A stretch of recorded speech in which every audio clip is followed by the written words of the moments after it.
Welcome to the Glenn Beck program. Tonight, America, we have some tough choices to face. Our economic day of reckoning is fast approaching. What are we going to do about it? Well, let's start with the truth. Remember this? Well, I didn't actually say anger there, but I know the White House now is trying to, I read in the paper today, trying to focus on the anger and capture that anger. What happened to hope here? You remember when people actually believed that this was hope? Well, later on in the program, I'm going to show you a copy of my painting. I just made a painting myself. It's one of 3 of a set. The first one is hope, and I'll show it to you. It's real hope. Real hope.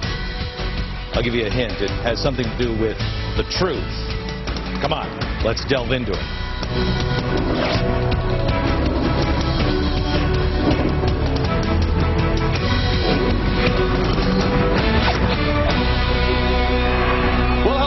Last night, I had one of the strangest experiences in my life. I had dinner, actually, with one of the richest men in the world.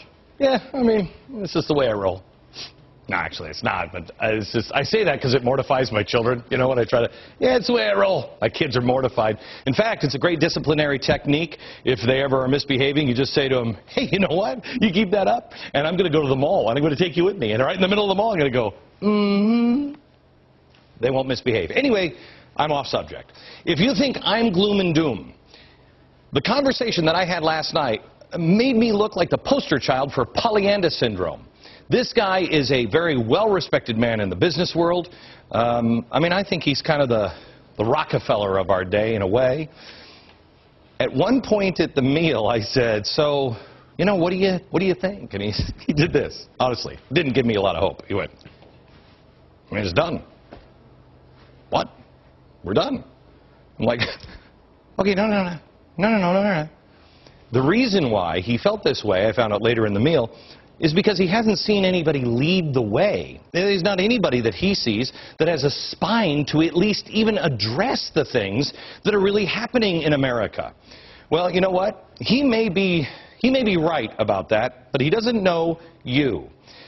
I agree with him that I haven't seen a politician do a tough thing. I haven't seen a politician with an actual spine, and do what's in favor of what is the right thing instead of just the politically expedient thing.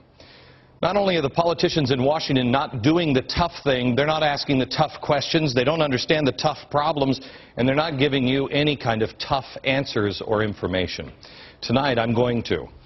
Here's the tough truth that America, we have to face. First of all, we're not past the worst of this. It's still coming.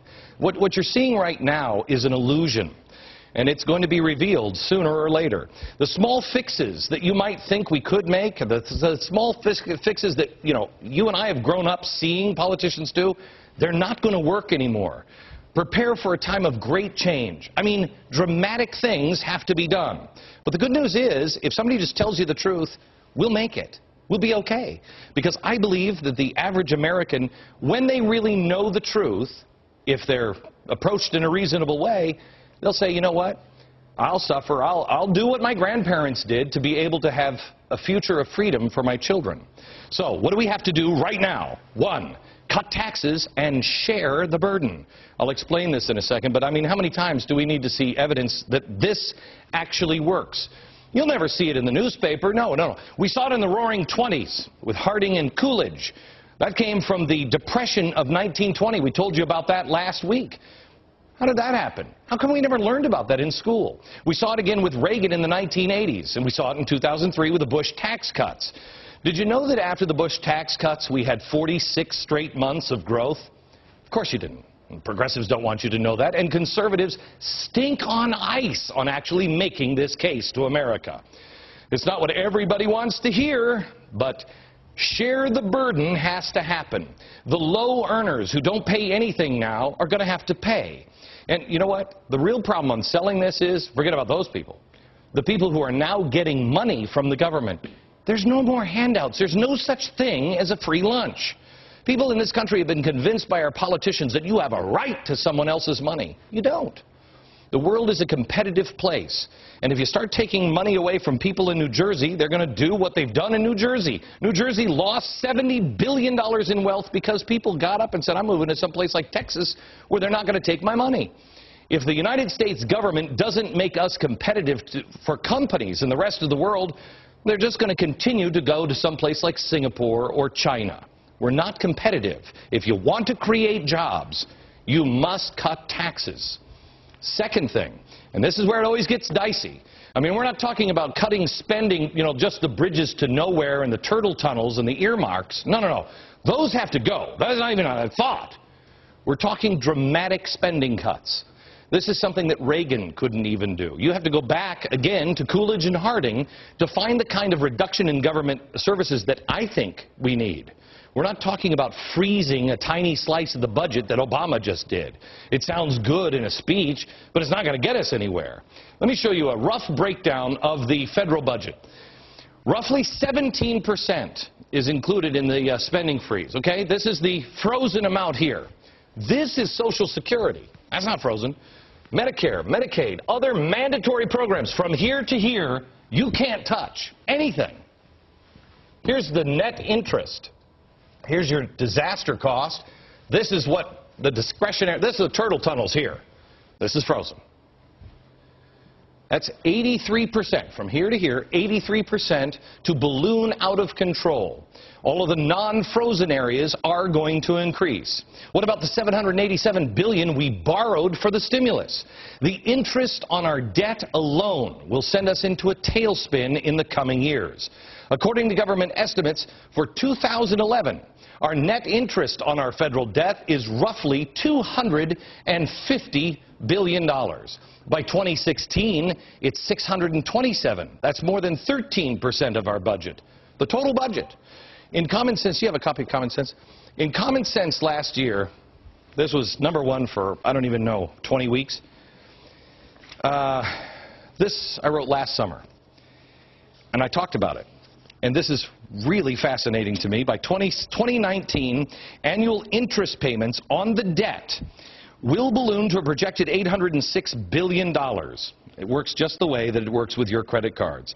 That $806 billion is more than what it cost us last year to fund the entire Department of Defense, Veterans Affairs, the Department of Transportation, and the State Department combined. Do you have it? We don't have this money. Department of Defense, Veterans Affairs, Department of Transportation, State Department. All of that combined just for interest. Now, when I wrote this last June, it was $806 billion. Today, not even a year later, it's now projected to be $900 billion. More than that. Someone has to tell you the truth. These things are out of control. Medicare, Medicaid, out of control. Social Security, out of money. There is no lockbox. There never has been one. When Social Security started, age expectancy for the average man was 58. It was 62 for women. Well, wait a minute. When did benefits come in? At 65. Got it? SSI, Social Security insurance. This thing was designed. Nobody was supposed to get it, just a few who actually lucked out and lived long beyond life expectancy. So if you look at this, men would get their benefits at 75 today. Women would get it at 80 if it was designed to be the way that FDR originally put it together. Now, who in Washington has the stones to step forward and say, you're not getting Social Security until you're 80? Nobody. Nobody. Unless they just want to tell you the truth. They want minimum wage to be a slave to inflation. Well, how about making Social Security a slave to lifespans of Americans? And don't worry, because if health care passes, the life expectancy should start dropping very quickly. Maybe we get down to 58 before you start getting money. Does anybody have the stones to convince the country that it is addicted to government-free stuff and we've got to break the habit? Of course, the first step, solving the problem, is admitting we have one. I'm a recovering alcoholic. We got to admit it first. I don't think we've actually done that. Do we have a problem? We can see clearly now that the steps my administration is taking are making a difference, blunting the worst of this recession and helping to bring about its conclusion. I got news for you, America. We are not behind it. It's not. The past is, we're not past the worst. What you need to know right now is you need somebody not to sugarcoat things for you. You're not a kid. You need to know that somebody's going to give you the truth, the hard truth. What's coming our way is not good. What's coming our way is currently unfolding in Greece, in Spain, in Europe. You watch, because we're on the list, America. By the end of the term of this president, America will understand our financial future. No spending, no tricks are going to fix it this time. You're going to feel it, every single one of us, firsthand. And you don't want to wait for that moment.